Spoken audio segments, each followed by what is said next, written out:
देखल जाओ एगो कानून भारत सरकार ले आइल बा।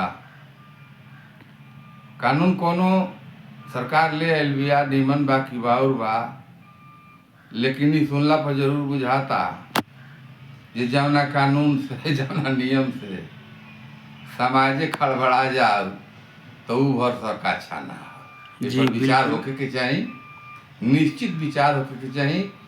ऐसे जे एकता भंग के कोनो काम नइखे हो सकत, आगे नइखे बढ़ल जा सकत। जी जी आ समाज के संरचना केंगा भइल बा एकरा के गहन विचार करे के पड़ी। खैर उ विषय नइखे।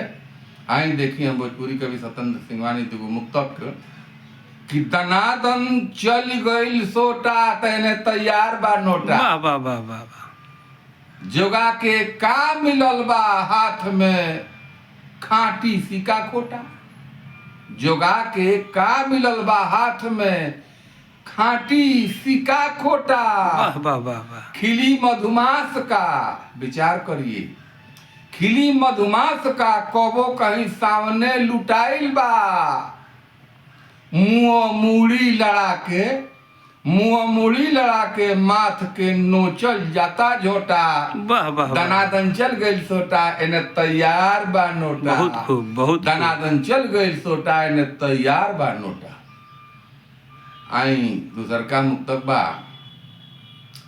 प्रतिनिधि का मन होला जे जनता के निधि माने धन होला, लेकिन ई कोप जब आइल हो तो सबे अपना अपना मुंह में दही जमा के बैठल बा। जी जी और बिल्कुल। बताई केकरा पर का भरोसा कइली। धोआई मांग के सेनूर ओ कोहबर की कनियन के। हमार श्रोता चतुर बने, चलाक बने। कोहबर के कनिया हम केकरा कहते रहो सब समझत नहीं। जी जी बिल्कुल। धोआई मांग के सेनूर ओ कोहबर की कनियन के। जवन स्वार्थ में नचले बा खेदा ओइसन नचनियन के। वाह वाह वाह वाह वाह। धोआई मांग के सेनूर ओ कोहबर के कनियन के। जवन स्वार्थ में नचले बा खेदा ओइसन नचनियन के।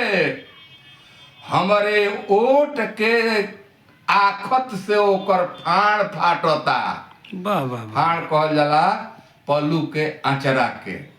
हमरे ओट के आखत से ओकर फाड़ फाटता। भरोसा में भरम टूटल बा रावण के बजनियन से। धोआई मांग के सेंदूर ओ कोहबर के कनियन वाह वाह वाह के। वाह। बहुत खूब। धोआई मांग के सेनूर ओ कोहबर के कनियन के। जवन स्वार्थ में नचले बा खेदा ओइसन नचनियन के। जवन स्वार्थ में नचले बा खेदा ओइसन नचनियन के। बहुत खूब बहुत धोआई खूब। मांग के सेनूर ओ कोहबर के कनियन के। जय हिंद, जय भारत।